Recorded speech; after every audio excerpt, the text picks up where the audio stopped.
Yo, what's up, guys? Happy Friday. Hope you had a great week. Let's get into this Friday wrap up. Let's jump right into this. Not a whole lot to discuss in terms of fights. Of course, we know Teofimo Lopez is coming back. We could chop that up if you guys want. You know, the unfortunate thing is with the fights around this time of year, you pretty much know who's going to win. As I've stated all summer long, most of the matchups you're going to see right now in the dog days of summer are stay busy type of fights. In the case of Teofimo Lopez, it's get back in the ring kind of fights. That's what we saw with Virgil Ortiz Jr. last weekend. It's guys who haven't been in the ring for a while, getting back in the ring, and then it's, developmental fights for prospects and stuff. So we kind of know who's going to win. We could talk about Teofimo Lopez if you guys want. We could talk about how to bet that fight. There's really only a couple ways to bet it. You know what's going to happen, right? For me, the interesting news this week is related to the heavyweight division. So Tyson Fury just announced for the 734th time that he's retiring. And obviously that number is ridiculous, right? The number 200 or 2,734, that's ridiculous. It's probably more than that. I mean, this guy has retired more times than Bill Cosby has raped women. Seriously. Not to make light of Bill Cosby being a serial rapist, probably the worst serial rapist in human history. Not to make light of that. I'm just trying to make a point. Tyson Fury retires a lot. But Mauricio Suleiman of the WBC made an announcement, and, apparently this time it's official. So let's take Tyson Fury at his word. Now, do I really believe he's retired? Of course not. I know you guys don't believe that either, but there is a situation here where the WBC title might open up because Mauricio Suleiman has taken this seriously. And that has implications on the division. Also, Ring Magazine. Several of you guys have tweeted about this, and I've already brought it up with several members of the Ring editorial board, and we'll talk with the Ring ratings committee this weekend about it. If Tyson Fury truly has retired and we're taking him at his word, well, that means next weekend, August 20th, the rematch between Alexander Usyk and Anthony Joshua is the number 1 versus number 2 matchup in the division. And I don't want to hear any of you motherfuckers out there saying Deontay Wilder's rated number 2, not Anthony Joshua. Shut up. Just stop. And I don't want to hear any other name. The 2 top heavyweights in the world right now, as it stands, if Tyson Fury is truly retired, are Alexander Usyk and Anthony Joshua. And that should be a rather undisputed opinion. I don't think what I'm saying is crazy. So, should the Ring Magazine Heavyweight Championship of the World be on the line next Saturday in Jeddah, Saudi Arabia? I want to hear you guys' thoughts on that. Because believe me, I'll bring it to the committee. Now, I've brought several things to the committee this year that have been voted down. Okay. You guys know that I share most of them on the show, not all of them, but most of them. Several of my suggestions have been voted down, but I have brought suggestions to the committee at times over the last few years. And some of my suggestions have been accepted. So I think it's worth bringing up. And I think if enough of you guys voice your opinion on this, I think, the members of the committee will listen. Anyway, serious implications in the heavyweight division. And sticking with the heavyweights, it was also announced this week, it's not officially official, but the PBC publicists in the media have pretty much shared that Deontay Wilder will fight Robert Helenius in October, I believe. It'll be in the 4th quarter. I can't remember if a venue is determined or not. It's to be determined, I believe. But we know it's going to be pay-per-view. I think Fox pay-per-view. So you're going to get pay-per-view number 375 of the PBC in the last couple of years, post-pandemic, by the way. Record inflation. Go ahead and pop up that $75. They're giving you a break. It's not $80. It's $75 these last few pay-per-views. So, there's that. But I have to share this poll I did on Twitter. You guys know I love my Twitter polls. I'm actually surprised this didn't get more votes. That to me is the most, jarring part of this. But I tweeted, in your opinion, is Wilder Helenius a pay-per-view worthy fight? And not even 700 people voted. Only 692 people voted. I've done polls that get thousands of votes. That kind of tells you where the interest level is for this fight. Now I know Deontay Wilder's a popular fighter, and there will be interest to see him fight. But the fact that this didn't get thousands of responses kind of tells me, I mean, it's only got 5 retweets, 16 likes. This is a very low tweet in terms of the impressions and the what is it? Activity. I can't think today. The activity on the tweet compared to several other tweets of mine just in the last few days. So why such a low response? But 692 votes, right? And 10% of you, just over 10% of you, 10.4% to be exact, said it's definitely pay-per-view worthy, which means there are 70 morons out there who are wrong. And the rest of you, about 90%, said absolutely not. So I say this because we're talking about the heavyweight division right now, number one. Number two, if the WBC really does open things up and Tyson Fury, gives up his belt and it becomes vacant, damn well that Mauricio Suleiman and the PBC, they're business partners. They are going to, if they don't make Wilder Helenius for the vacant WBC belt, it'll at least be for an eliminator for the vacant belt. They're going to involve the title in this fight. Abso-freaking-lutely. And that's going to be part of the selling feature for PBC to the Rubes is, hey, this is a title fight. Deontay Wilder has a chance to grab the title again, right? And that's going to be a way for them to market to the Rubes, to the yokels, as I call them, the simpletons. And again, I'm not saying any of this to beat up on Deontay Wilder or Robert Helenius. But how could any of you out there believe that this is a pay-per-view worthy fight? Now, I did see some responses from people saying things like, Mike, Deontay Wilder is a pay-per-view fighter. So he fights on pay-per-view. So yes, this is a pay-per-view worthy fight. That sounds like you're being a promoter. I'm asking you to talk as a fan. As a fan, is this a pay-per-view worthy fight? And then some of you said things like, well, not normally, but in this era, it qualifies. Again, you're talking like a promoter. And then some of you said, well, they have to justify paying Deontay Wilder his purse demands, so they got to go pay-per-view. Again, all of you are talking like promoters. When the fuck did boxing fans start talking like promoters? When did that happen? I don't understand. 90% of you answered this question as a fan, okay? And there's a lot of you who said it's absolutely not pay-per-view worthy, but I'm a boxing degenerate and I love Deontay Wilder, so I'm going to fucking buy it. Boom! Now you're talking like a fan. Now you're talking like a boxing degenerate who can't say no. You're not talking like a promoter there. And it's the fans who talk like promoters that annoy the shit out of me sometimes with stuff like this.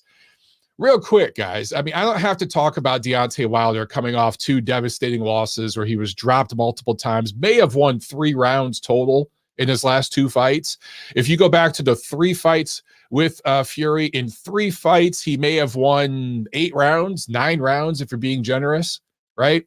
So I'm just looking at Robert Helenius's resume. And this guy went pro in 2008 and fought mostly in Germany early on, a little bit of his homeland too, but mostly in Germany.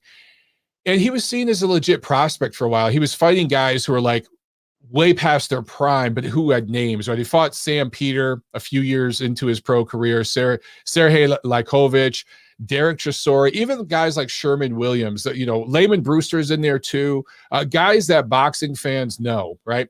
And he won all these fights. Now, some of them he struggled with. Some of them he looked really, really good.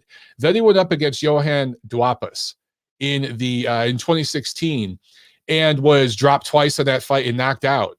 And then he kind of hasn't been the same. Now, he did have some injuries and things like that, some inactivity. But when he went in there against Dillian White, he actually went the distance. But Dillian White is so inconsistent in his performances, it's hard to ever know what you're going to get with him. But in 2019, Helenius was knocked out by Gerald Washington. Gerald Washington knocked him out. And the fight was close at the time of the stoppage. Helenius was up on 2 scorecards and down on the 3rd. But all 3 scorecards were 67-66 at the time of that stoppage. So 7 rounds into a fight with Gerald Washington, he was neck and neck.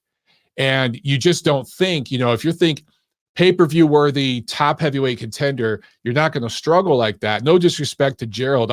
I've spent time with Gerald, and he's an awesome guy. And, for a guy that came to boxing later on, he boxed as a kid, but, came to boxing seriously later on. He's done very, very well for himself, but he's never been an elite level heavyweight. And I wouldn't even say a gatekeeper level heavyweight, right?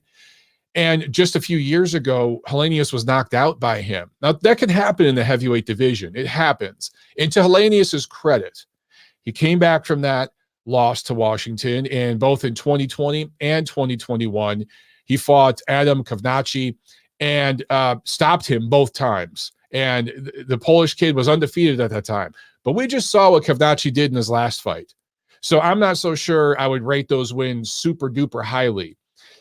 I would say top to bottom, the best win of Robert Helenius's career was back in 2011 against Derek Chisora, a young, only 16 fights in Derek Chisora, who has improved by leaps and bounds since that time. And it was a split decision, I should remind everybody. And it was in Helsinki. It was in his backyard. Okay, so that was his best win. That was 11 years ago, guys. 11 years ago. So even if you consider the Kovnachi wins to be his best wins, okay, that's fine. I'll give you that.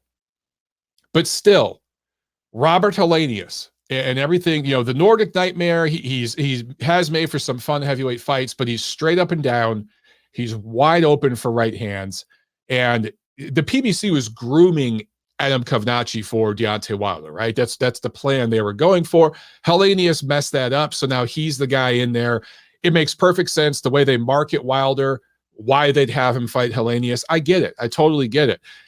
But is this a pay-per-view worthy fight? I just told you about Helenius's career, okay? Quality guy. He's a top 20 heavyweight right now. You'd have to absolutely rate him as a top 20 heavyweight.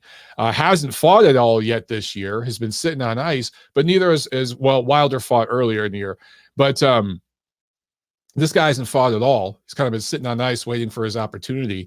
So he'll come in with a lot of ring rust. But Deontay Wilder, coming off of two devastating losses. They weren't competitive. I think a lot of people look at the third fight between Fury and Wilder as this super competitive fight outside of 2 rounds. Okay, outside of those 2 rounds, wasn't the most competitive fight. In fact, the last few rounds of that fight, it was complete one-way traffic. Complete and utter one-way traffic. So that is what Wilder's done over the last few years. And then what Helenius has done this whole career, and this is going straight to pay-per-view. I just think that's crazy. I don't see how this is a pay-per-view worthy fight. I know I'm probably alone in that, but it is what it is, as they say. I could bring up the WBC ratings. I'm not going to do that. I'll just tell you guys right now, the WBC somehow rates Deontay Wilder number 1. I don't understand that. And again, I'm not beating up on Deontay Wilder, but how can you be rated number 1 when you have lost 2 fights in a row by knockout and done nothing in between that? Doesn't make sense. Doesn't make sense. But number 2 is, I think, Joe Joyce, and number 3 is Joseph Parker. I might have that reversed. Don't shoot me. 2 and 3 are Parker and Joyce. They are going to fight this fall. All right, that's scheduled. I think that's in September. I think that's the one in Manchester in late September. So we know those 2 are going to fight. And then a month after that, Wilder's going to fight Helenius in the United States. If I'm the WBC, I could see them maybe making the winners of those 2 fights fight for the vacant title. I think that'd be entertaining. And I think it'd be fair, considering everything I just said. However, I highly doubt that happens. You guys got to also remember, Andy Ruiz is going to fight Luis Ortiz later this year. He should win that fight. Andy Ruiz should win that fight. All right. And the WBC would desperately, desperately love to have Andy Ruiz hold the WBC heavyweight belt. They'd love that, even more so than Deontay Wilder holding it. So he should factor into the mix at some point as well. I don't know what move they're going to make, but I would like to see Again, the winner of the 2 fights coming up this fall, mandate that early next year for the vacant WBC heavyweight title.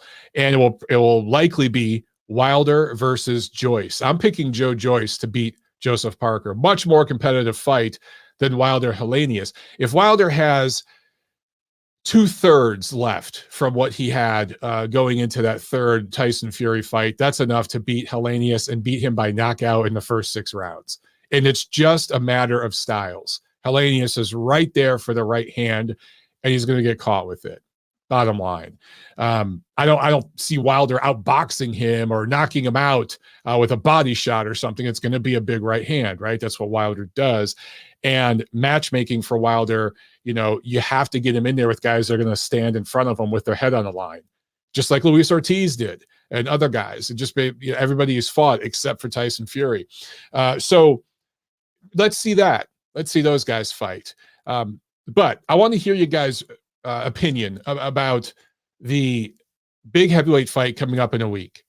Should the Usyk-Joshua rematch be for the Ring Magazine Heavyweight Championship? If you feel it should, I'll express that opinion with the Ring Ratings Committee. And I'll let them know, hey, guys, this isn't just my opinion.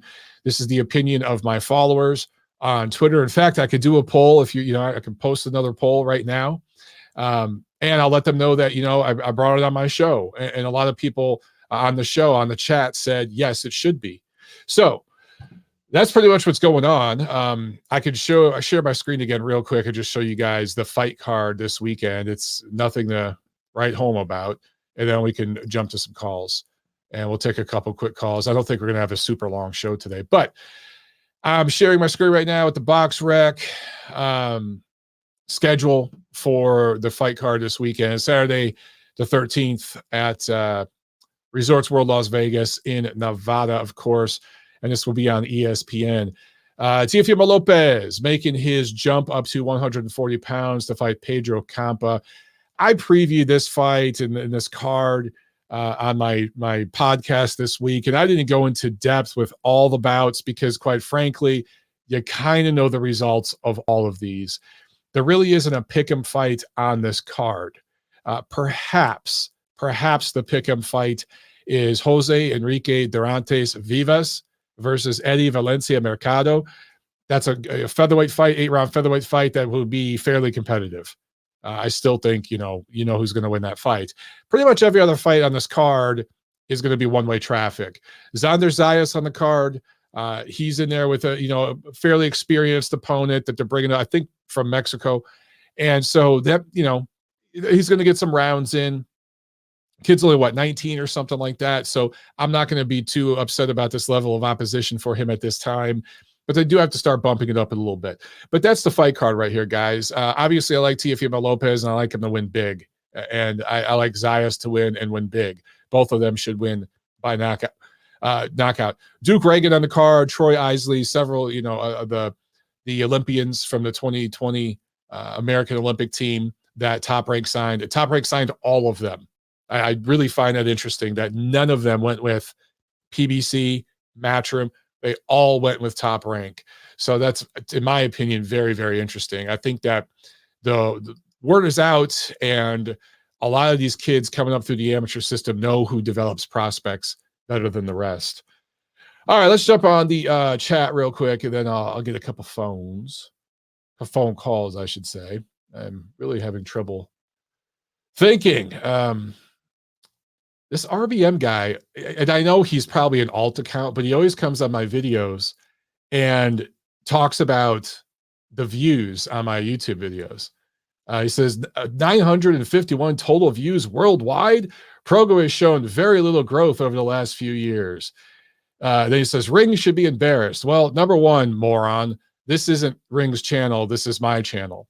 Number two, if you look at my views on the YouTube channel, on Ring's YouTube channel for my show, and compare them to a lot of Ring's other videos, my show outperforms most of them, the vast majority of them. Boxing video views are down across the board outside of a handful of channels that check boxes and have algorithm bonus points, okay? Independent content creators, which Ring is One, there's no corporate sponsor there. Their views are down, dude, across the board. There's 5,000 different channels. If I'm getting, and you got to remember this too, my podcast, and then when I put this Friday wrap up out there also on, I put both of them a lot of times on audio pods. They go out on Spreaker, iTunes, and all that kind of stuff. And I get thousands of downloads there. I get way more traffic with the audio pod, specifically for the neutral corner. Let's just stick with that. I get way more traffic with the audio globally than I do with the video, because there's only so many people that can watch the video live. And there's a lot of people who don't like watching YouTube. A lot of people prefer to listen to the audio. So you're on here, dude, and I don't know who you are, but you're obviously, if I clicked on your profile, it'd probably be the typical stuff. You're definitely an alt account, and you're coming on here to talk your shit because you've made it up in your mind that you don't like me for whatever reason. Yeah. Keep it up, brother. Keep it up. I'll just fucking block you. And then here he goes again with another one. God damn, this dude, I'm curious who that guy is. I'm not going to spend any more time dealing with him, but I'm actually curious who that is. Anyway, Aaron with the super chat. Thank you so much, Aaron. He says, yo, Mike, Cruiser is my favorite division, and in my honest opinion, perfect weight class. You know, real quick, Aaron, today's Cruiserweight was yesterday's heavyweight. So when you look at the all-time great heavyweights, almost all of them would be fighting at Cruiserweight today, or many of them. So I'm totally there with you. I mean, from a historical boxing nerd's viewpoint, Cruiserweight is where it's at, man, in terms of the best blend of action, light heavyweight to Cruiserweight. Anyway, going back to his super chat, he says, does no one take it seriously still because of the idea that they should be light heavies or just move up to heavy? Yeah, dude, Cruiserweight has never caught on here, especially in the United States. It is very popular in Europe, but it's just one of those divisions. I mean, we always talk about casual fans, right? Just a casual sports fan. If I use the term featherweight, flyweight, middleweight, welterweight, most casual fans have heard those terms. Now, maybe they've heard it in MMA or wrestling or kickboxing or whatever other martial art, but they've heard those terms. But when you say cruiserweight, that is just a boxing term. And the cruiserweight division was born in 1979. It was created by the WBC in 1979. So it's only about 40 years old. And if you look at the best champions it's had, they've pretty much all been non-American, except for Evander Holyfield, of course. But most of the champions, the top cruiserweights, have been from other parts of the world. So it just hasn't caught on with the American media. I know you're in Australia. How many Australian cruiserweight champions have there been? You know what I'm saying? It's just one of those divisions that has just never truly caught on 100%. But I'm with you, man. Some of the best fights just in the last 10 years have been in that division. A lot of great action because you get a lot more punches and movement than you get with most modern heavyweights today in the cruiserweight division. Yet those guys are big enough where they can really bang. And you get this interesting mix of styles. You get guys from Cuba, from all over Europe, the UK, Africa, Latin America, of course, the United States, of course. It's going to be really, really cool when you see some more fighters from Asian countries in the cruiserweight division, when you have Chinese cruiserweights, Japanese cruiserweights, and that will happen in the next 10 to 20 years. That's going to be awesome. Of course, Eastern Europeans too. So to me, that's the funnest part of the division. It's just all the different styles and types that you get. Anyway, Jack says, Mike flexing hard right now. Dude, these people crack me up, man. Aaron says, Mike always flexing. Papa Chubby says, I found the show through Spotify. Boom, there you go. And Spotify is one of my lesser known platforms. There's several others where I get thousands a week. So I mean, collectively, with the downloads of the podcast, even Hamed, he says right here, I listen on Spreaker.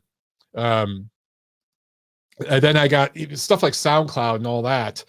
Yeah, collectively, it's a lot. It's a lot. Okay. Let's jump to the phones. All right, guys. I think this is Jack. Let's go to Jack first. Jack, what's up, man? How you doing? Hey, what's up, man? I'm doing good. Man, you need to come on my channel soon. I just started my own boxing podcast. You already know. And I was thinking to have like a good name for the boxing podcast. And I was thinking like stand an 8 count or like some shit like that. But I was like, nah, I'll just call it Jack's Boxing Podcast. Like unoriginal as fuck. But I was I like, kind nah, of like fuck it. that. Honestly, Jack, I kind of like that because most podcasts do have some kind of, the neutral corner, standing 8 count. I just like Jack's Boxing Podcast. I like that because there's no Yeah. other podcast Yeah. named like that. So that's kind of cool. Yeah, you gotta come on and I'll get on you there one gotta of come these on for days. separate. Yeah, because you know why? Canelo Golovkin 3. We got to talk about that. Okay, I'll make you a promise right now. I'll get on there before Canelo Golovkin 3 to talk about it with you. How about that? Yeah, yeah, absolutely. I mean, can you believe we're 1 month out? I feel like yesterday you were saying we're 3 months out. Yeah, it's creeping up on us. And again, it's one of those fights where I really think like the week or two before, people are going to start getting really excited. You know what I'm saying? Right now, it's kind of like under the radar, but once it gets closer, people are going to start talking about it. Yeah. So Conor Benn versus Chris Eubank Jr. I think that fight is. I wouldn't even say style matchup. I just think Conor Benn's going to get knocked out because if Conor Benn does land, would you agree that Chris Eubank Jr., even though he's not that good, he has a pretty elite chin? So far, he's shown a pretty good chin. Yeah. Yeah, Eubank Jr. So who would you favor? I think Eubank Jr. knocks him out. I think he's way too big. Have they said what weight it's going to be at yet? 154, I think. See, that's if it's going to be at 154, because I didn't see, I saw it on Twitter, but I didn't see what weight it was. If it's at 154, man, I might shade it to Ben because I just don't know how the hell Eubank is going to look at 154 at this stage. Oh, okay. Man, they're saying Lily, they're saying 157 in the chat. 157. Oh, 157.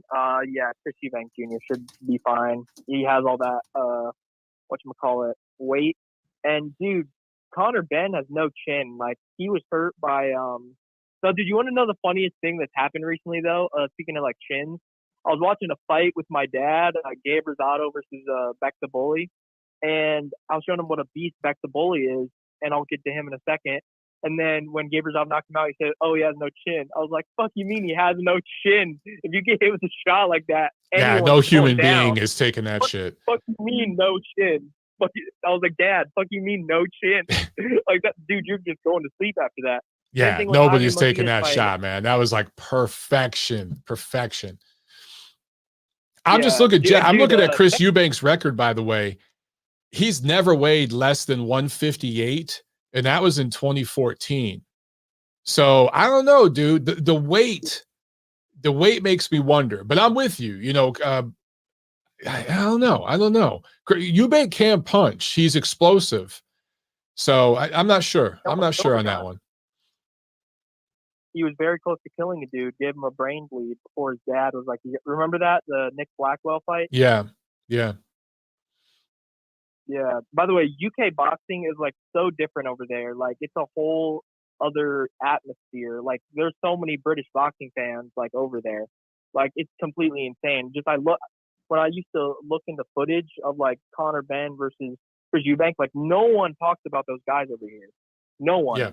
And over there, they're the big stars in the UK, so it's just like a whole nother world. But I think that's going to be a good fight. I don't really rate Conor Benn. I remember someone saying Ben could hang in there with Jaron Ennis, and I was like, hang on for what? Like 30 seconds? Maybe if that fight happened, Conor Benn wouldn't make it out of 2. Would you agree? Right now, I'd take Ennis big. Yeah, I'd probably take Ennis over anyone in the division right now, honestly, because guys like Spence hasn't fought just anybody on that level in a while, if ever, and then Crawford hasn't fought in a year almost. So yeah, absolutely, I'd take Ennis. When it comes to Spence, I don't really like his fans. They're very toxic and hateful individuals, but when I look into Spence, it kind of sucks though because he's such a good fighter, but his fans ruin it for me. When I was looking into the Ugas fight, dude, even after the car crash, Spence is still a fantastic fighter. I see the Crawford Spence fight as a 50-50. He's a great fighter. Yeah, he's a great fighter. I think Spence doesn't have a chin. I don't think he has a chin. He's been hurt against Lartley, or I like to call him Fartley, early in his career, and he was hurt against I don't know what the hell Ugas was doing because and another thing I want to bring up, because speaking of like when you get your mouthpiece knocked out, the referee should wait for a natural response in the action. Like Virgil Ortiz's fight this weekend with Michael McKenna, when McKenna's mouthpiece was knocked out, the ref, and it was the same referee that for the Ugas Spence fight. So he immediately said, "Okay, time." Like as soon as the mouthpiece flew out, you didn't give him a time to, follow up. Like Right. what the hell kind of shit is that? And Ugas stood there like a fucking idiot, like just I remember for the that. 1-2, and the ref didn't say, "Dude, what are you?" Because Spence was hurt there. He was hit with a perfect shot in the chin. It was arguably a knockdown. The ropes held him up. I was like, "What are you doing, you idiot?" Like, dude, go after him. The ref hasn't said stop yet. So, but Crawford to me is such a mean, talented fighter. Like against Sean Porter, they said to him, they were like, "Okay, we think you're down, so just go finish him." He's like, "Okay."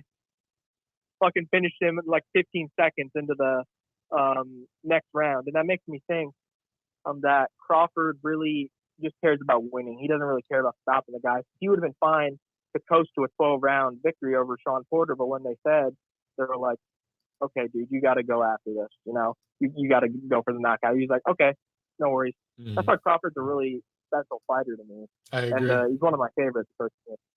But so Teofimo Lopez fighting this weekend. Also, wait, one more thing. I want you to read the super chat right now because I understand how tough it can be because I just have my podcast. Because Anthony Santiago is my man. So all right, hang on. Ants, thank you for the super chat, brother. He says, "What's up, Mike and chat? Anyone notice Triple G is training in Big Bear for this fight? Triple G is on a mission. Also, Jim Boone is awesome. He gave me great tips on purchasing the tickets for that fight."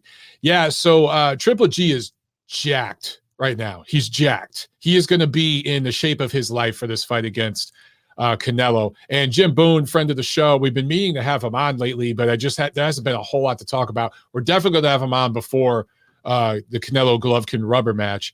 And he's awesome because he tells you not only how to buy tickets, but when. And I think that's the biggest mistake a lot of fans make is when they buy tickets for a fight. Anyway, go ahead, Jack. Yeah, I think you can admit this. If we're talking about just overall, no matter what happens in the trilogy, Triple G will always be the better fighter, prime for prime. Would you agree? Than Canelo? We still got to see. That's what you're. I mean, no, in my opinion, well, no, we have to see how the rest of the careers play out. So in fairness, not that I think this is going to happen, Jack, but I'm just saying, okay, just hear me out. If Canelo were to beat Golovkin, and then he were to rematch Bivol and beat him, and then he were to fight Beterbiev and beat him, well, then you can't really deny who's the better fighter. But if we look at what they've done thus far, and we at their best as middleweights, I'd say Triple G was better, yes. But I still want to see what happens next month when they fight. Yeah, absolutely. I know this call is getting long, so I'm gonna head off in a second. But dude, everyone's saying Canelo's gonna destroy Triple G. Canelo, you think Triple G is gonna let that happen? Unless he lost everything overnight, Triple G is gonna fucking go out there and fight his ass off. This is what he's been working for his entire life. He's a much better fighter than Canelo. Canelo's overrated. I remember someone on the podcast or on the show earlier was like, yeah, so someone called, one of the callers said, so this guy I knew called Canelo overrated. He's like, what? That's like calling Ali overrated. And I wanted to be like, yo, shut the fuck up, you dumb motherfucker. Yeah, Canelo and Ali, you can't put them in the same sentence. Yeah. All right, man. No, but my prediction at the moment, when we're almost 1 month out, I think Triple G knocks him out in the 12th round. So I think he will go to the body, and Jonathan Banks' tutelage will go there. And Canelo, it doesn't look like he's on the cycle right now. And 168 will be a big benefit to Golovkin. And Golovkin's already beat him twice, but he knows that, okay, I outworked this guy the first time. I got a draw. I clearly outboxed him the second time. He barely won, but he's like, now I got to knock him out to win. I can do it. I'm a much better fighter, and that's what I think is going to happen. Maybe knockout in like 10 or 11th or 12th round. So, yes, All sir. right. Yeah, on the record, brother. All You're right, on the man. record. All right. Have a good weekend, Jack. Ping pong. Peace. All right. Let me make sure I didn't miss any other comments here. I think I'm caught up. Yes, I am. All right, let's jump right to this next phone call. Let's do this. We got 415. You're on the show. What's up? Mike, what's up? It's your boy Luis. Luis, what's going on, man? What's going on with you? Hey man, this Jack kid, like, he's entertainment at times, but he's a super Triple G fanboy. Like, come on, my man, you gotta, expand. He loves him some Triple horizons. G. He's Triple G's biggest fan. Yeah, that is for man. sure. Right. You gotta, expand your horizons and watch a lot of these other fighters and show them a little more attention than a fight that's a month away and the guy possibly robbed the first fight, but lost the second fight and hasn't done nothing since. So let's get to this back on topic though. But what you were talking about earlier as far as involving the Ring Magazine belt, I think that's a real good decision because, I mean, you got to figure the two guys are going for it. Joshua has collected each one of those belts one by one. Yep. So he earned, the status to where he was at. He revenged his only loss to Reed, and now he's trying to do the same thing with Alexander Usyk, who's basically, I mean, he's the top guy, arguably top 3 pound for pound right now. Came from a smaller weight class and collected those belts in the tournament and went undisputed and has, basically 3 out of the 4 trophies. Why not involve the ring winner? I think it's valuable and it's an asset and brings more to the fight. That's a really great point, man, because I think that's the way I'm going to mention it this weekend when I talk to the crew, is that if you look at who has held 3 of the 4 belts over the last, I don't know, 2-3 years, it might even be longer than that, it's been Joshua and Usyk. Those are the guys that have held all those other belts. The WBC switched hands between Wilder and Fury, but the other belts were held by these 2 dudes. And then Usyk had all of them at Cruiserweight. So when you look at hardware, these are the 2 top guys right now, So I'm with you, man. I really think it should be for the ring belt. Yeah, I mean, he earned the ball. It's deserved, well deserved. Yeah. Hey, one thing about this fight too, I want to holler at you about, Mike, is what's up with this? I mean, we a week out, a little over a week out for this fight, and we have no promotion in the U.S. about this fight. I mean, they announced possibly DAZN. Is it DAZN pay-per-view? Is it Top Rank going to do? I've heard bullshit that did. No, I know exactly where you're going with this, man. I completely agree. Yeah. They have dropped the ball. They have completely dropped the ball on this, and I don't understand it at all. It reminds me of when Top Rank completely dropped the ball with that Josh Taylor, Jose Ramirez fight. There's just certain fights that fall through the cracks. And the thing is with this fight, Eddie Hearn is getting his money through the site fee in Saudi Arabia. So everyone's getting paid. They're good. As far as the networks globally, they're going to get paid pretty well through that too. But so I've been told several times that it's going to be regular DAZN here in the United States. They just haven't announced it yet. I don't know why, but it's going to be regular DAZN, not pay-per-view here in the US. I don't know if they're trying to bid out to somebody else or see, because I think I know that Top Rank made a bid for it. So maybe they're still trying to do some kind of bidding or something, but I'm with you, dude. It's a week out. What the fuck are they doing? It's a week out. Like, announce it. So, but it's probably 99% it's going to be regular DAZN. Right. Okay. So that's good to hear because I know you got some more insight than us common folk. Because it's like, when they did the Fury and Chisora fight on Dillian White, excuse me, the Dillian White midday pay-per-view, I mean, I know that shit bombed. Yeah. Midday pay-per-view. The midday pay-per-views don't do good here. On an app too. Yeah. That shit bombed. Yeah. Exactly, bro. So it's kind of like you guys are kind of like fucking up, not promoting this fight. Like this is a big fight. I mean, yes, in Saudi, okay, everybody's getting paid, but what about us, common and devoted fans that really want to get some inside of one of those fight? We're always the ones that get forgotten about, brother. The diehard fans that promote this sport, because you think diehard fans promote fights more than the promoters. That's the truth. Well, you ain't right about that. And they're the ones who get fucked over the most.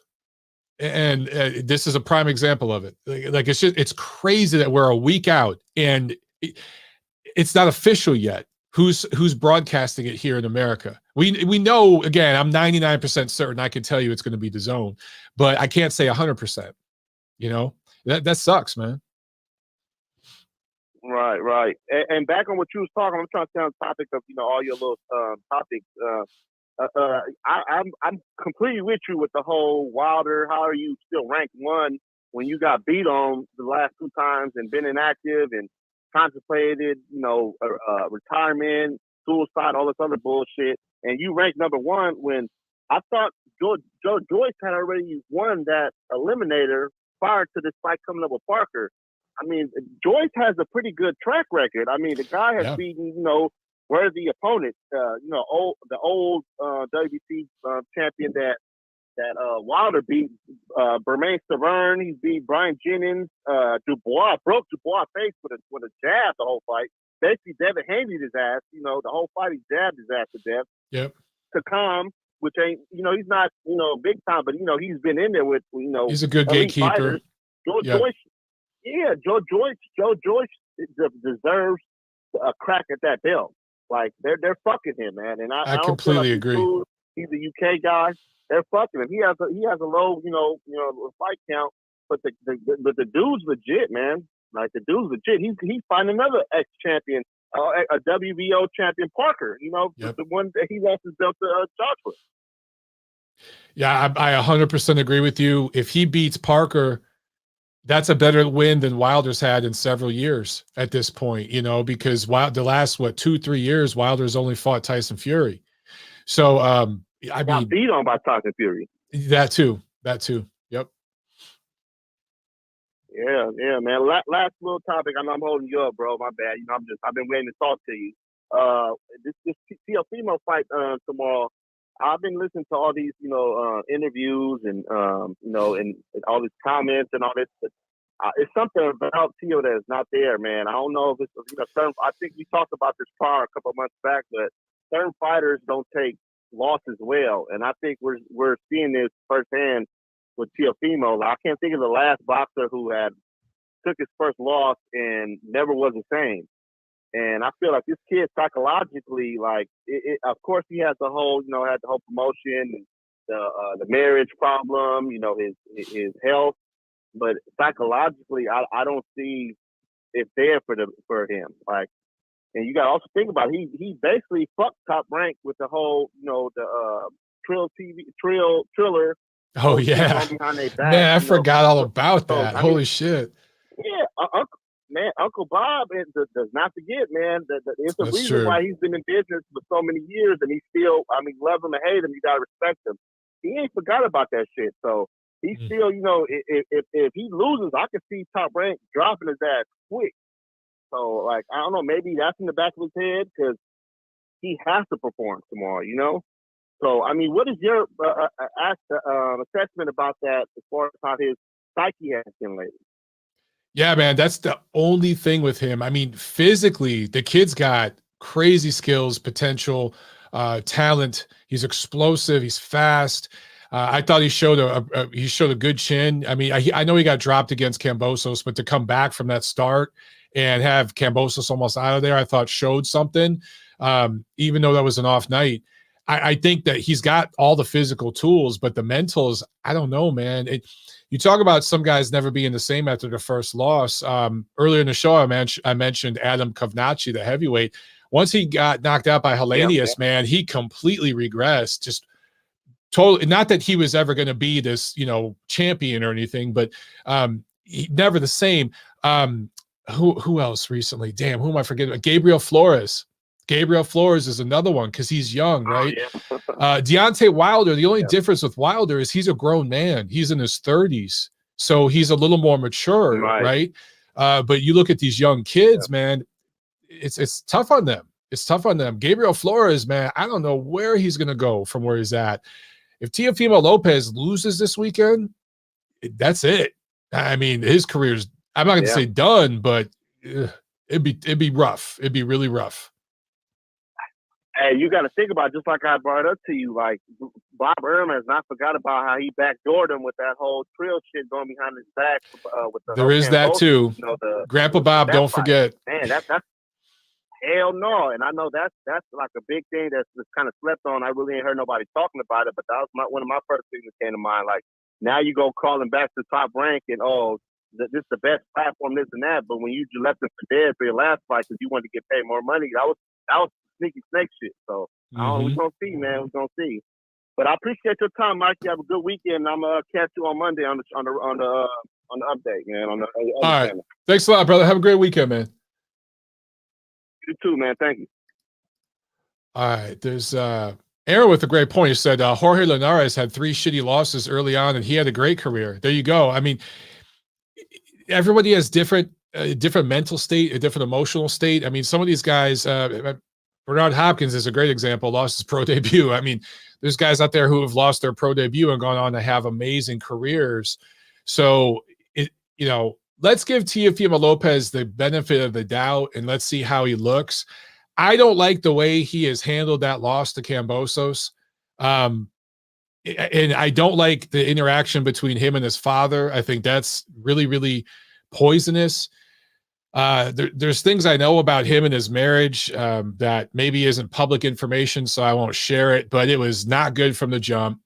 And certain family members and advisors tried to advise him to do other things instead of get married.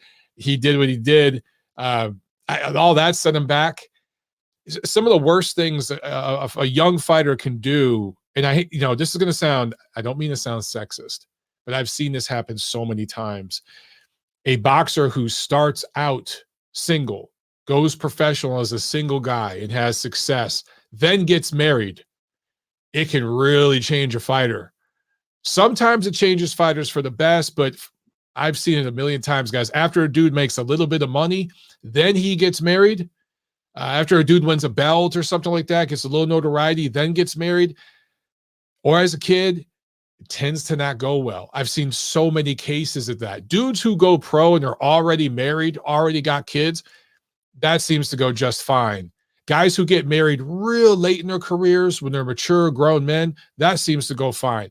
But these young dudes who get a little bit of money and then they get a wife, yeah, it just does. I'm telling you, I could bring up so many examples of that where it just did not work very well.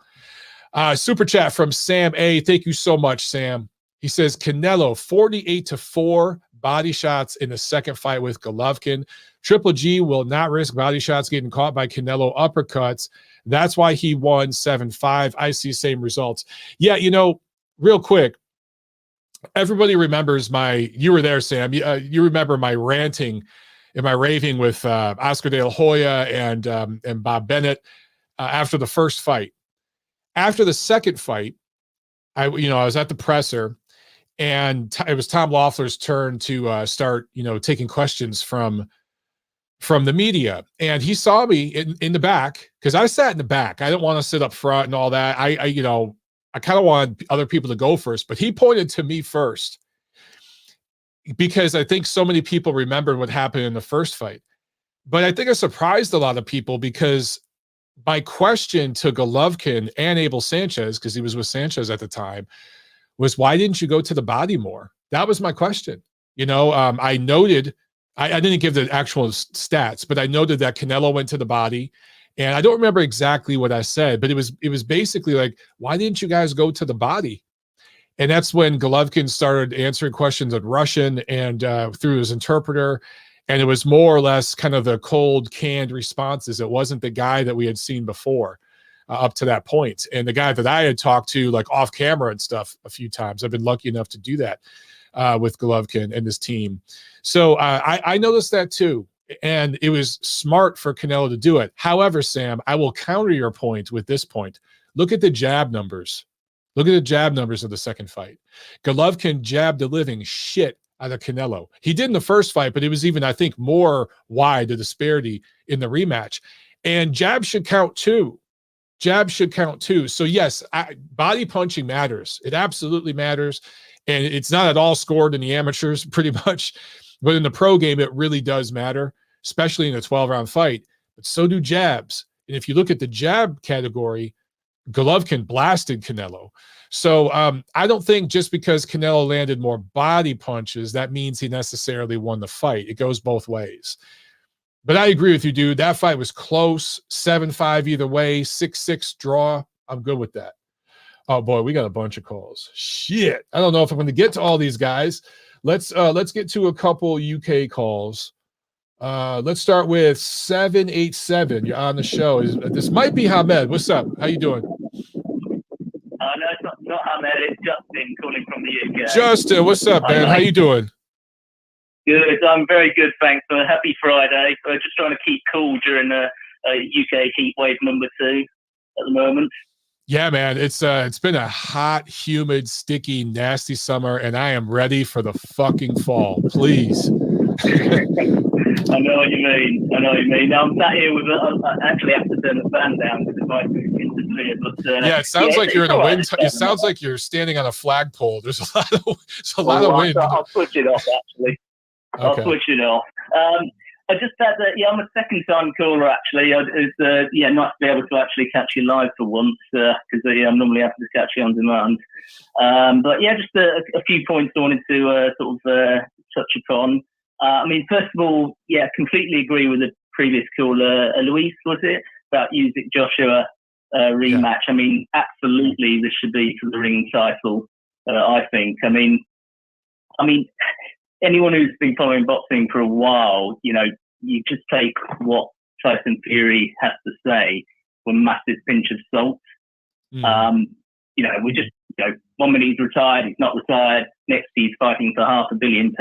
Right. Now he's retired again.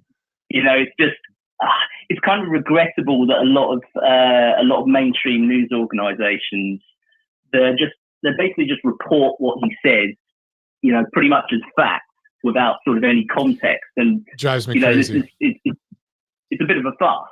Yes, basically, it's just those of us who follow it, we just sort of roll your eyes and just think, oh, it's just he's not retired.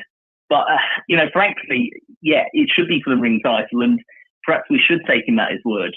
Okay, Tyson, you're retired. Great, let's move on. I'm more than happy for. That's my opinion. So. Yeah, and I'm very happy. And, well, frankly, if it came to it, that Fury was fighting Usyk, I would fancy Usyk for it. But, we've got to fight the fight. So, yeah, absolutely. Ring title, please. Okay. Just a couple of other points.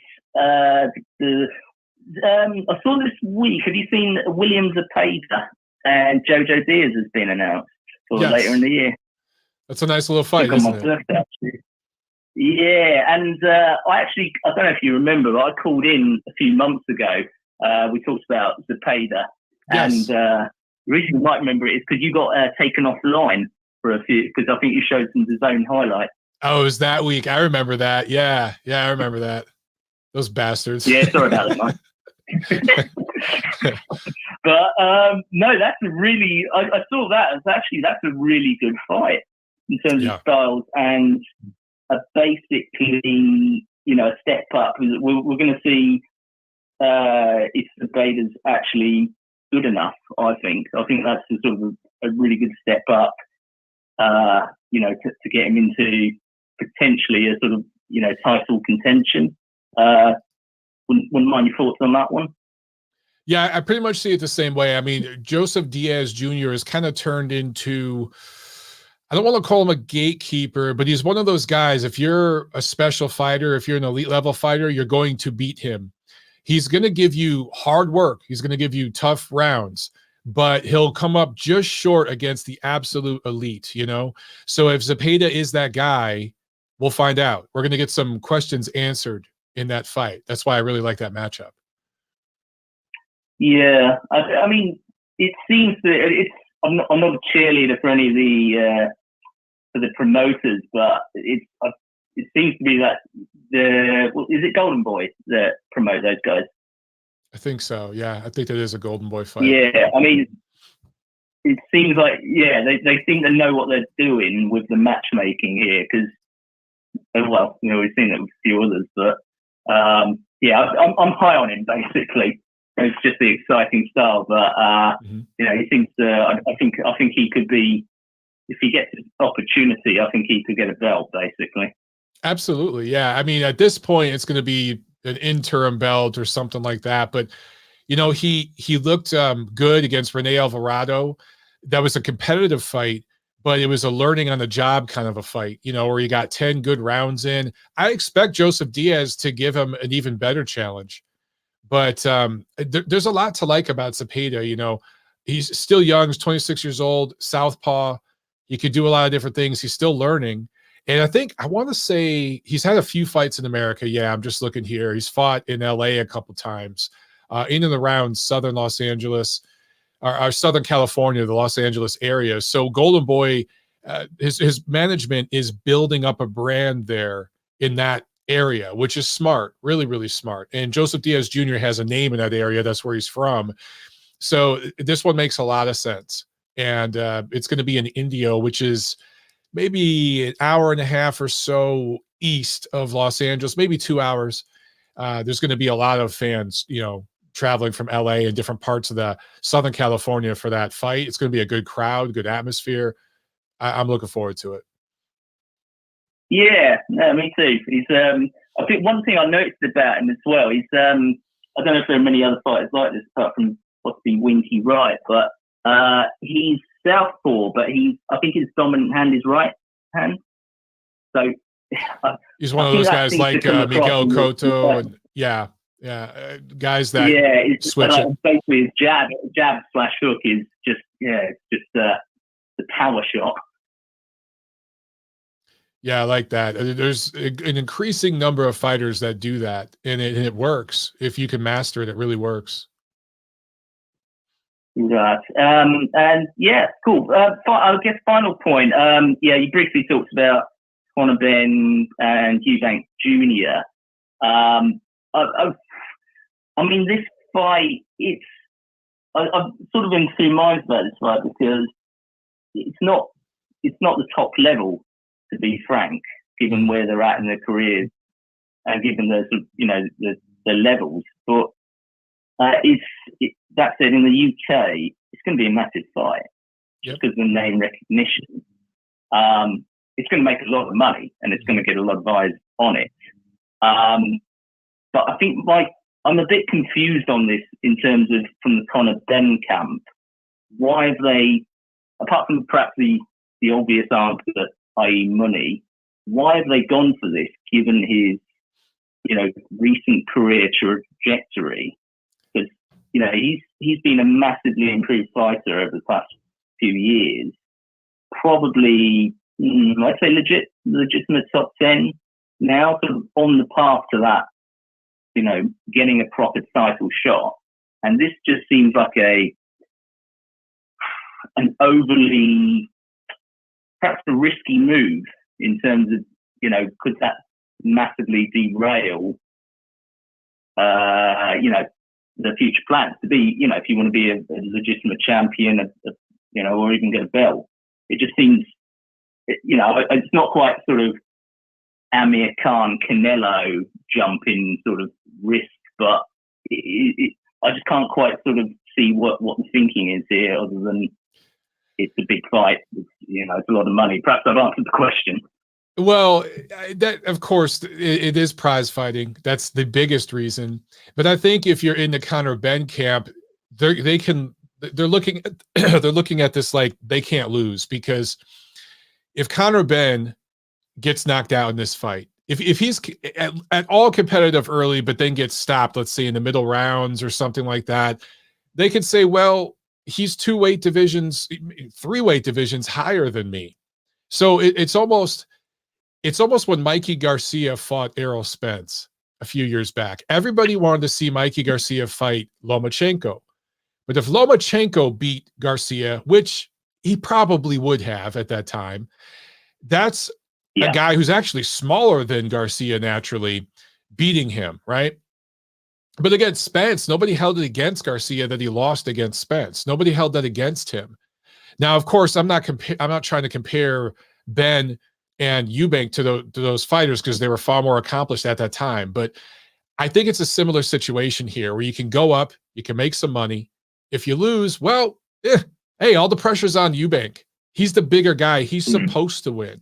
I think that's the way Ben's team is looking at it that way, that all the pressure's on Eubank.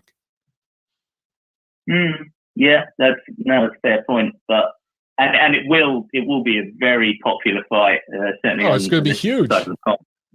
Yeah, that's for sure. Even with pay-per-view, they will get a lot of people watching that for the name recognition. But yeah.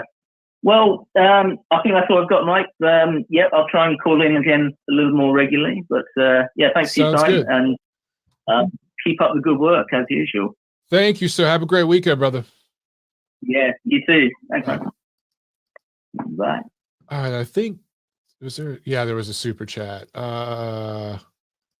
Aaron, I'm sorry, it was Anthony Santiago super chat. Thank you. He said, what do you think about the WBA stripping Estrada? What? I didn't see that. You guys asked me these questions about the sanctioning bodies, and I ignore them. But so I got to pull this up because that's very, very interesting. I'm going to pull this right off of the WBA website. Champions Committee. Here, let's read it together, guys. Let me share my screen. We can read together. Reading is fundamental. Here we go. Yeah. All right. Championship Committee. Well, that Championships Committee, there's a typo right there. Oops. Disowns Juan Francisco Estrada. Wow. The Championships Committee of the World Boxing Organization made the decision to withdraw the recognition of Juan Francisco Gallo Estrada as the super flyweight champion of the organization. So, with the decision, Joshua Franco remains the only 115-pound champion. Interesting. Okay, then they go into the timeline here. You know, I don't mind this. I don't mind this because, all right, let me just read this very last point here. It says, taking into account that all fighters and their representatives must know the WBA rules, and that Rule D14 states that a fight that went into auction must take place between 45 and 90 days after the date of which the fight took place. The committee made the decision regarding Estrada. So I think this just has to do with his negotiations. And look, man, Estrada's had a couple fights break down. You know, there was the Gonzalez fight and now the fight with Franco. And I think the WBA did the right thing here. I'm cool with it. I'm absolutely cool with this. I'm curious what you think, Ant, but I'm definitely cool with it. Estrada hasn't done nothing, man. You got to get in there and fight, dude. And I want to see what Franco could do. Sam with another super chat. Thank you so much, Sam. He says, me and Jim were 6 rows up, and we felt the body shots from Canelo. So did Triple G. He said, Triple G finally decided to leave his face open, and that's when he got back in the fight. Also, Jack, real pros can get caught, but can recover. Yeah, so Sam, I'm with you, man. I mean, the body shots were great. Canelo moved Golovkin back. I just thought Golovkin didn't get enough credit in some of the later rounds for some of his adjustments in boxing, because he did make some adjustments. I thought I did some good work with the jab and some of the jabbing and circling Canelo. Doesn't get enough credit for that. They kind of switched roles where Canelo was the come forward guy and Golovkin became the boxer. And I think because so many people were used to seeing Golovkin as this stalker, seek and destroy kind of, you know, boxer puncher, or, you know, they were surprised to see him backing up and turning and jabbing and stuff. But, man, what a great fight that was. You know, I haven't seen the rematch in a while. I might need to pull that one up this weekend. Maybe I should do that and then give you guys my thoughts, because it's been a while. Another super chat. This one from Will The degenerate boxing fan Lynch. Thank you so much, Will. I am a fellow boxing degenerate fan myself. I said, what are some of your favorite articles you have written over the years? That's a great question. I try to find time to read the Ring magazine and its backlog. And in general, I love learning new things about boxing. Without going into an hour-long, rant here about some of my favorite articles, there was one that I wrote after Patrick Day's death. Patrick Day, that was when my wife Tiffany and I were in Chicago for Usyk Witherspoon, and Patrick Day fought in that undercard, and we were there all fight week for the pressers and all that stuff. And my wife was doing the photography, the videography. We interviewed a bunch of different fighters. We interviewed Dimitri Bivol. We recorded some of the pressers and stuff, and we were uploading this stuff to Ring Magazine's YouTube channel. We were posting the videos for Ring's YouTube. And of course, I was writing articles for the site during fight week and covering the event for the website. And I saw Patrick Day. He didn't die right in front of me, technically, but I was right there. I mean, right there when he got knocked out and knocked unconscious.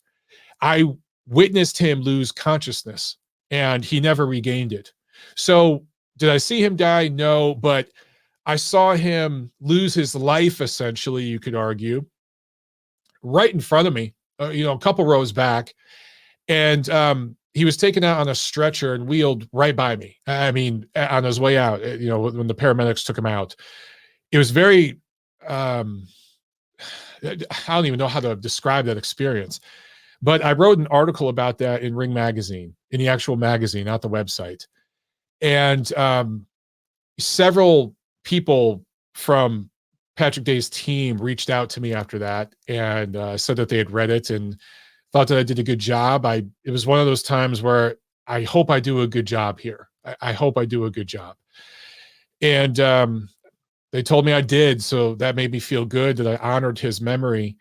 And then subsequent to that, I wrote an article about fighter safety. Several fighters had died. I think 5 notable fighters had died within a year, including Patrick Day. And I wrote a very long, just exhaustive article about fighter safety. And I delved into several different segments of fighter safety, weight cutting, performance enhancing drugs, things like that. And I talked to, I can't remember how many people I interviewed for that piece, but I talked to commission officials, promoters, fighters, trainers, strength and conditioning coaches, testing officials, people who collect drug samples to be tested, but then also people who work at the labs themselves. I've talked to people who run the testing organizations. I talked to so many different people for that article, and I really put my heart and soul into it, man. And I really feel it may have been my best work to date. And it might have been 8 pages or something in the magazine, 8-9 pages. It was the longest one I've ever done. And that would be the one I'm most proud of. Absolutely, man. Great freaking question, man. No one's asked me that on this show before. So thank you for that. Okay. All right, let me guys, I'm sorry. I'm not going to get to all these calls. Me and the wife have dinner reservations, and the pregnant wife, she wants seafood tonight. And so we got reservations at the Atlanta Fish Market in Buckhead. That's where we're going. I can't go a whole lot longer, so we got to rapid fire these calls, okay? So I could get as many of these in as possible. So I'm going to take another UK call here, and let's keep it rapid fire. All right, guys? All right, let's jump to 796. 796, you're on the show. What's up? Hello, Mike. Hamed. What's up, man? What's up, Hamed? Nothing much. I've just been busy with work, like literally working 12-hour shifts. So I haven't been able to. 12-hour shifts? Damn, dude. I used to do that. I used to work in concrete. I used to work in construction. I'm a way to stereotype myself, an Italian American working in concrete. And my boss was an Italian guy from New York. But anyway, I used to pull fucking 15-hour shifts, man. I know what that's like. So, wow. Yeah, but these are 12-hour shifts, 3 days in a row. But I guess 3 days off after, but it's hard. Yeah, it's not easy. Like you gotta literally survive on about 5-6 hours sleep, and then Yeah, that's rough, man. it turns into a long day. It's a long day, but there are people in other jobs, like you said, do 15, 16-hour shifts. It's too long. I remember there was a boxer on one of the contender series. I think it's Grady Brewer. I think in the second series he said he was doing 12-hour shifts, and then he was actually training as well. And I know a think he lot won of the fighters second who do that, bro. series. I know fighters hard that work. work in concrete, using a jackhammer all day and then go to the gym at night. It's insane. It's insane. Too much, yeah. It's not healthy. It's not healthy. I'm doing night shifts. I don't know if it's Grady. I think he's retired now, but he was, I think, doing it 12 hours in the warehouse. But it's hard. Yeah, it's not healthy, especially for boxers that are trying to make a living, like with boxing not giving you enough money. But I wanted to call it because I wanted to talk about a couple of things. But I won't keep you too long. Regarding AJ and Usyk, I don't think that should be for the ring belt, because I think I heard one of the callers saying Golovkin has done nothing recently. I am a Golovkin fan as well as AJ fan, but I gotta keep it real. Golovkin has beaten Murata and Derevchenko. AJ has literally just beaten a 40-year-old Pulev who went life and death with Chisora and officially lost. I thought he may have won that fight, but he also only beat Andy Ruiz, who looked in even worse shape in the rematch. So I don't know about that. I'd wait until to see what happens after this fight, because to me, Usyk and Fury are clearly the number 1 and 2 guys. I know Fury comes across that he's got bipolar, and look, I'm not the biggest fan of Fury. I've never paid for any of his fights. I've never been to any of his fights. I've never met the guy. I have been to. But if he retires, let me ask you this: if he Officially, retires, yeah. who's number 1 and number 2? If AJ gets knocked out, but when are we talking? I'm talking right now. If he retires, because technically speaking, and I know Tyson Fury is bipolar and he's crazy, but if we take him at his word and he's retired right now, who are the top 2 heavyweights in the world today, right now? I think it's Usyk, and you'll probably have to go with AJ by default. But to me, if AJ, it depends on how he looks in the rematch. Because at the moment we're going off what he's done back in 2017, 2018. Because him and Wilder both literally not done anything in the last couple of years. I know you're not the biggest Wilder fan, but AJ's last couple of fights, he decisively lost to Usyk. I know Wilder got knocked up by what's it called Fury. You can't really compare how was it's the best heavyweight. So losing, there's no shame in losing to Fury. I get it. Yeah. I agree. But what I'm trying to say, both, if you take Usyk and Fury away, all these guys have got questions to answer. So I would just wait. If Usyk could win the rematch, and then say Ruiz and Wilder fight or something like that happens, or AJ and Wilder fight, and then we get a clear number 2 guy in the division, then at least you could argue we know who the top guys are. At the moment, we're going off what AJ and what Wilder did 3-4 years ago. Like, at the moment, I think it's Fury and Usyk, and then it's the rest of the field. If Fury officially retires in the WBC, strip him of his belt, whatever, and he vacates the ring belt, then he's officially retired. I don't know. Like, he said this a couple of months ago, then he's calling out Chisora. To me, it seems like it's mind games. I don't know. Like, I can't take his word for it because he hasn't officially vacated his belt or he's been stripped of it. Like, I know the ring belt, but the policy is a bit different, but I would just wait to see how the rematch is, because I think some people just want him to retire, and there's other people that will give him way too much leeway. I do think he needs to make a decision soon, but let this fight play out and let's see what happens after that. I just think okay, fair enough. We gotta wait a bit. Fair enough. Yeah, we should wait, because I think what if Usyk wins and Fury ends up fighting him, and then you award the ring belt all of a Fury sudden will never fight Usyk. He'll never fight Usyk. If Joshua wins, Fury will come back and fight him for sure. I mean, yeah, it's possible. It doesn't seem like he wants one thing part of Usyk, but until he's on the record, it's just opinion. Like, I need to see whether he fights him or he doesn't fight him. I would like to see Usyk clean out the division, because I do think he's the one guy that willing to do anything and travel. But until him and the number 2 guy fight, I don't know about the ring belts. I think should just wait. I think Fury is not really helping himself at this moment, so it's hard to defend him at this moment. But regarding that fight, why isn't the American broadcast? Because I find that a bit bizarre. With Kevin. Again, I don't know if you were on earlier, but somebody asked about that earlier. I'm 99% certain it's going to be regular DAZN here in the States. It's really weird over there in the UK what's going on with you guys with the broadcasting. It doesn't make any sense, but they've really dropped the ball on the promotion with this fight, and it's because they got a massive site fee and everybody's getting paid. So I guess they got a little lazy, but they've really dropped the ball in the promotion, unfortunately. Yeah, it's a bit weird because Sky are not promoting this fight. It makes me nervous that there could be something shady that happens. You know what I mean? I hope not. Yeah. I was wanting to add another thing. You know, with Usyk adding on weight, I know a lot of people got questions over where he is mentally because of what's happening in Ukraine. But do you think that's dangerous? Because I know with heavyweights, their weights fluctuate, and I don't really read too much into heavyweights because I have been to a couple of heavyweight fights and seen some of these guys up close. And one time I think it was AJ came in really heavy and then he came in light. So I don't read too much into it. But with the Usyk as a natural cruiserweight, do you think like if he comes in 230 or above 230, is that dangerous, or do you think it don't matter?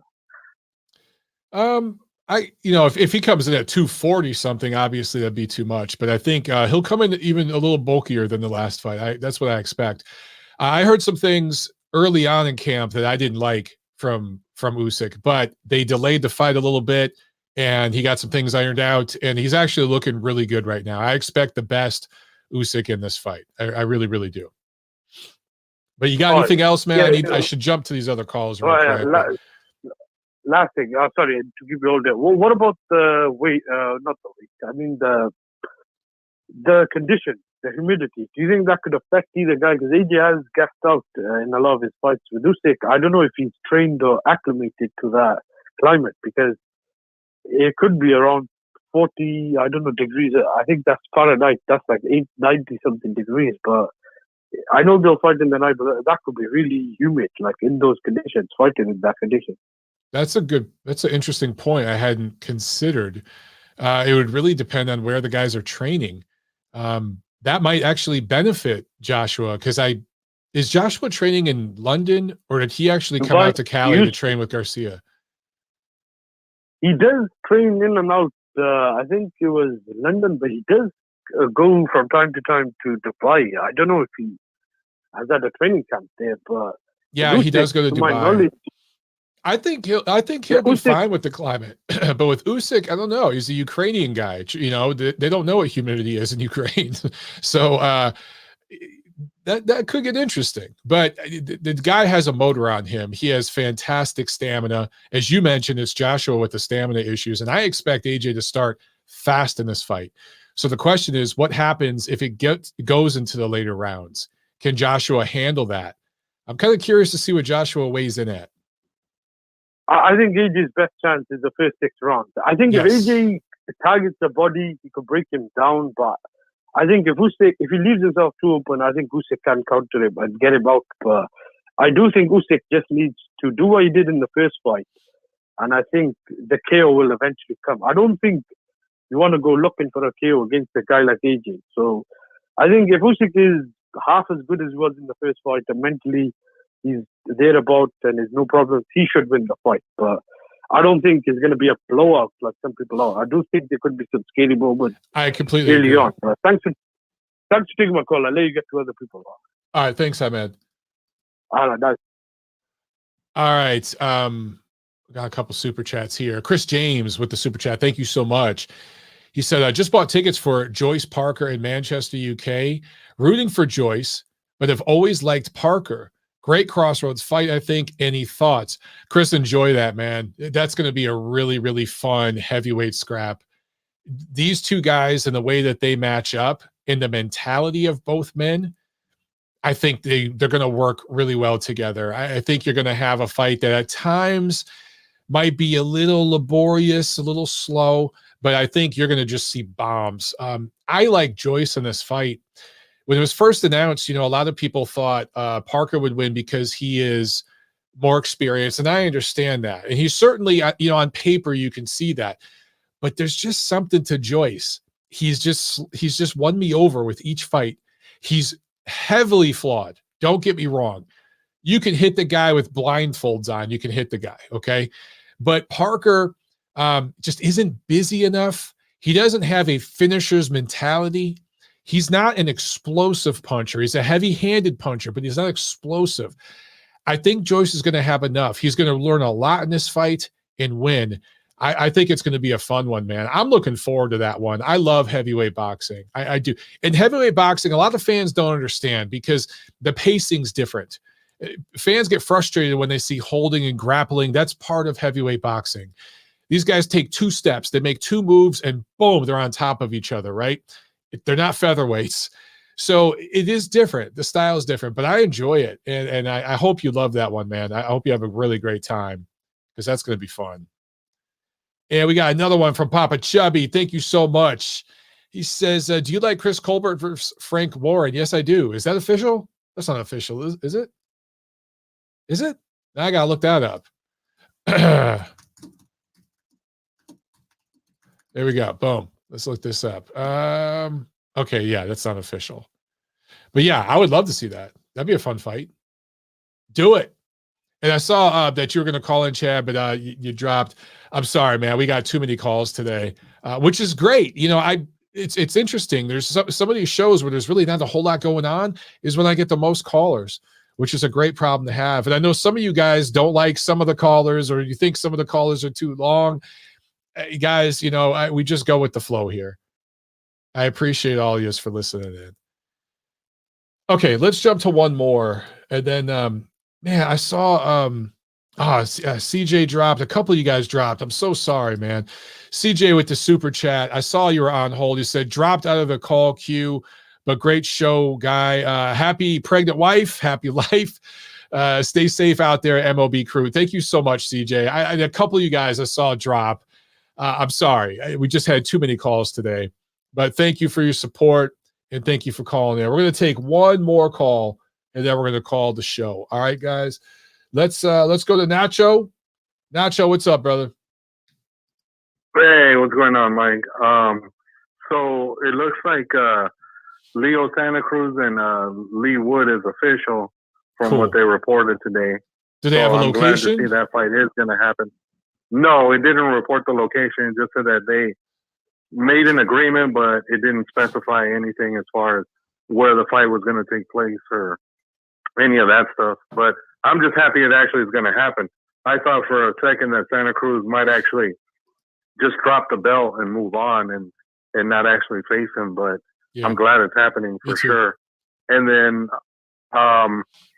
the whole thing with Eubank and Ben, I don't know, Mike. I mean, it seems like I think Eubank can make that catch weight. I don't really see him having issues, but I mean, do you honestly think that he's gonna struggle to squeeze down to that weight class, to that catch weight? I think so, man. I mean, here's the thing about a guy like Eubank. I think he's fought at 168, right? 160, 168. He's weighed, the lowest he's weighed is 158. That was 8 years ago. And he's one of these guys that doesn't have no fat on him, man. Like, where are you going to cut that weight? It's going to have to be muscle. Guys like him, you got to cut muscle. You know what I mean? So at this age and everything, he's got to be in his 30s by now, right? He's got to be at least 30. Yeah, he's like in his early 30s, I think. Okay, so he could do it. He's still young, but he's not that young. You know what I mean? It's going to hinder him a little bit. It is. But, you know, I'm going to watch the fight. I'm going to enjoy that because the atmosphere is going to be dope. So it's going to be fun. Oh, yeah, for sure. Especially, and I have a feeling that the way they're going to promote it is they're going to probably involve the dads, and that'll be great to see the two old timers talking shit again to each other. Yeah, man. So the promotion's going to be fun as hell. Yeah. I wouldn't mind seeing that again. And then as far as the fight this weekend with Lopez and Campa, I expect Lopez to win that fight. Right. Mike, I don't really think much of Campa. To me, Campa's just a guy. He's a guy with a built-up record, and he's being brought in for a reason, so I expect him to win. The only thing is, I keep seeing these reports where, and I know he talks out of his ass a lot lately, but De La Hoya supposedly keeps saying that he thinks that Ryan Garcia would be a legitimate opponent for Lopez at 140. If that fight was made, Mike, how do you see that playing out?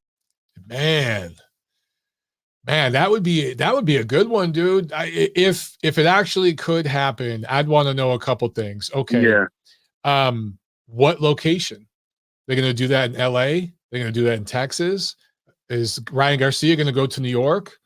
That could play a factor. But right now, dude, just based on momentum, I might edge Garcia because we don't know what to think about Lopez. We haven't seen him in a year. You know what I'm saying? Yeah, for sure. Yeah, right now he does have all the momentum and like we still have to see what Tio is going to look like tomorrow. I think if he looks impressive tomorrow, then it'll definitely be a different thought process as far as how that fight plays out, for sure. And then just one last thing, because I mean, I know you've been you had a bunch of people call in and stuff. So the other thing that I was going to bring up was, you just talked about it right now with Chad brought it up.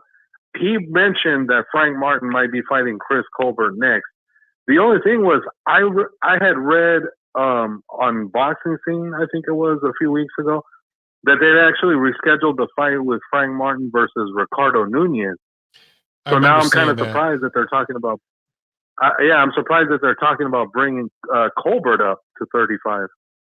So he's going to go up at some point. So I think that'd be a great first fight for him there, and I think that'd be an entertaining, interesting fight. I'd like to see it. I mean, either one of those is good, but I kind of would rather see him fight Martin. Actually, move up and fight Martin. Oh, okay.